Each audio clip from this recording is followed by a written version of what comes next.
Cheating in sports, bad. But this? This story, the headline, is about cheating at the Paralympics. You heard correctly. How could this be? Arguably, the biggest scandal in Paralympics history happened at the 2000 Paralympics when the Spanish basketball team won the gold medal. And it turned out that one of the members of the team happened to be a journalist. And after the Paralympics ended, he wrote this expose revealing that 10 of the 12 members of this team did not, in fact, have intellectual disabilities as they had claimed. It's true. Carlos Rigoborda, seen here, admitted he and other members of the team were not mentally deficient. This guy, Fernando Martin Vicente, the head of the Spanish Paralympic program, would be convicted and thus the lone man being held legally responsible, though he says the accusations put on him are, quote, absurd and unfounded. Vicente is the father to a child with a disability, by the way. Although a Spanish court found he devised and executed the plot to recruit talented young non-disabled basketball players, he would be fined a measly 5,400 euros, and charges would be dropped against 18 other defendants, including the 10 fake Paralympians. The team would have to return their medals, of course, but it wasn't just the basketball team, was it? From The Guardian in 2004, a pair of swimmers and a ping pong player represented Spain that were not what they presented themselves to be, claimed Rigoborda. On top of this, Rigoborda said there were 3 players in the Russian team, especially one of them who were just too good. Rigoborda would write, of the 200 Spanish athletes at Sydney, at least 15 had no type of physical or mental handicap. They didn't even pass medical or psychological examinations. Thus, intellectual disabled basketball was removed from the Paralympic programs after the 2000 Games that would continue in 2004 and 2008. Rohan, who was on Pablo Torre's show, would mention this lawsuit filed by American athlete David Burling, who claims he has witnessed many athletes exaggerating their disabilities to improve their chances of winning medals. Thus, he would say, athletes will do whatever they can to succeed and gain a competitive advantage. And if there's nobody holding them accountable, they're going to continue to do that. Burling, a former captain in the Air Force, was flying when his plane crashed. He'd have 28 surgeries, both legs amputated above the knee. At the Paralympics, he competes in cycling. He would speak with Rohan, and Rohan interviewing Burling, with the athlete mentioning in his recovery, he was introduced to cycling. He got really good at it, but continued falling short over and over and over again. Then he learned why. We'd get done with races in my classification, and guys would literally get up out of their bike and either, walk away, or somebody would hand them a below-the-knee prosthesis. They'd pop it on and walk away. And as a double above-knee amputee, you can't do that. You will see people doing different sports, different cross-training, different activities out on their social media. And then you will see them at competitions using canes or orthotics or, support braces and things like that. How is this allowed exactly? There's a rule within our guidelines that you have to have your legs strapped down. And a lot of these guys, when they had both their knees, they were getting up on their knees in their bike and actually pedaling almost like you would see an able-bodied person over the top of a bike pump.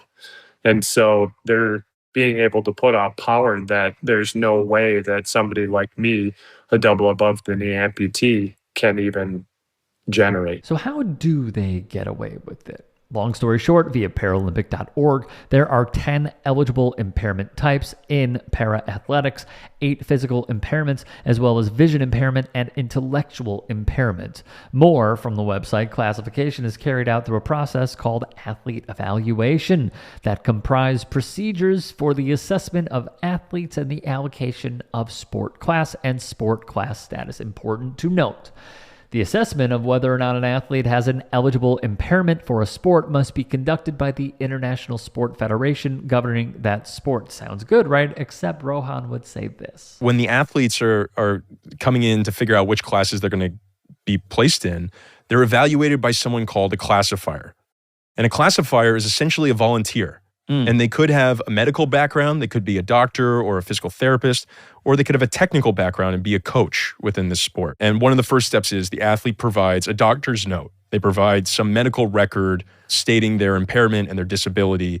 But according to David, it's possible for athletes to manipulate that documentation. Thus, when it's time for athletes to show their disability, they will pretend so they can qualify. In the year 2016, many athletes and coaches would throw accusations of intentional misrepresentation towards competitors, i.e. slowing down in races or reducing kick strength or arm stroke length. It would get worse. In the year 2017, 1 year later, a former classification expert for the International Paralympic Committee, or IPC, claimed athletes drug themselves with Valium, rolling in the snow, and taping their limbs before classification assessments. Another allegation was of a South Asian family trying to bribe an expert so their son would be classified in a bracket against more severely disabled athletes. This expert, who spoke on condition of anonymity for fear of reprisal, would tell The Guardian, quote, "I know a country which coaches athletes on what to do before the classification tests so they'll get into the most advantageous categories, and I suspect they're not the only country to be doing it." And why do people do it?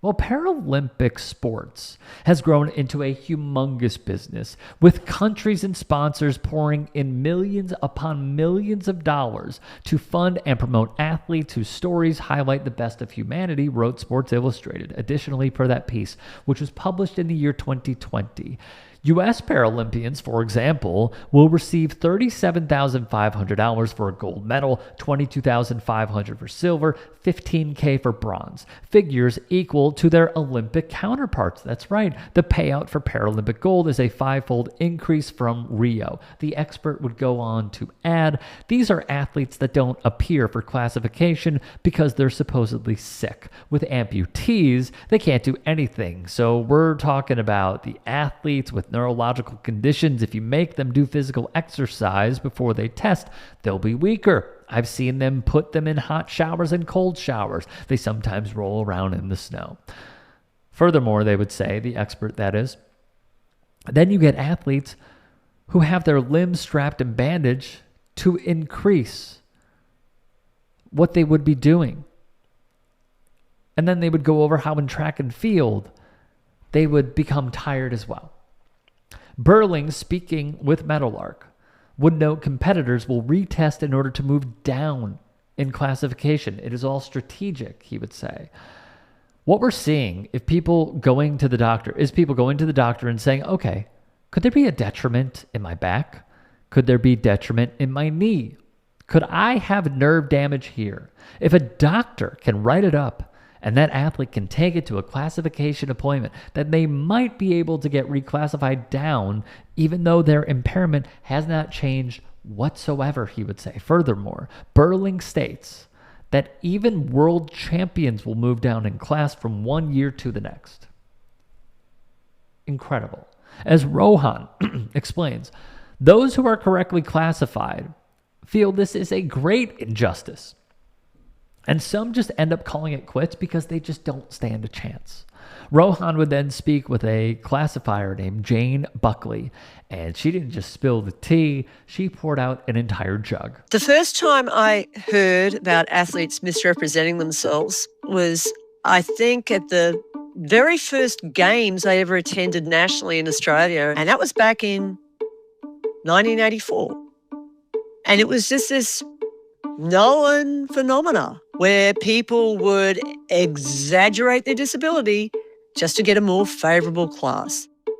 When I travelled with the visually impaired back in 1984, I remember athletes having a bit of a laugh about, the fact that it was really easy to say you can't see something when asked to look at something on an eye chart. I was appalled and horrified that people would want to do that. In 2023, she would go on to tell ABC, the level of misrepresentation that started to take place after 2009 was quite mind-blowing in some sports, and particularly swimming. She was also told to turn a blind eye from national and international sporting bodies when she would be trying to just do her job. As Buckley explains, it's also a slippery slope. If a classifier, think about it, accuses someone of faking, okay, that would be, and they're wrong, a humongous lawsuit. Still, she says there are and will always be people who game the system. Rohan brings that up as well. The IPC fears getting sued. Hypothetically, a person being accused of faking it when they're not is a massive scandal. Jane said in 2009 she decided to quit because she just couldn't take it anymore. The opening ceremony of the Paralympic Games is this month, August 28th. Burling's lawsuit still ongoing. If you can and are willing, please become a paid member here at TYT Sports. And or go to tyt.com/join. In addition, you can follow me on Twitter, Instagram, and TikTok. Appreciate it. Have a great day.